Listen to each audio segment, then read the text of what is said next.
আনা বুঝা পড়লে সব না গুনা, সব না গুনা, সব না গুনা, সব না গুনা, সব না গুনা।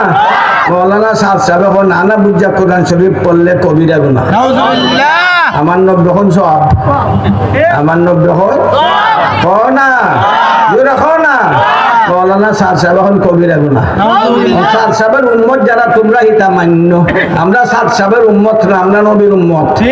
আমরা খার উম্মত, আমরা খার উম্মত, আমরা খার উম্মত, আমরা খার উম্মত, আমরা খার উম্মত।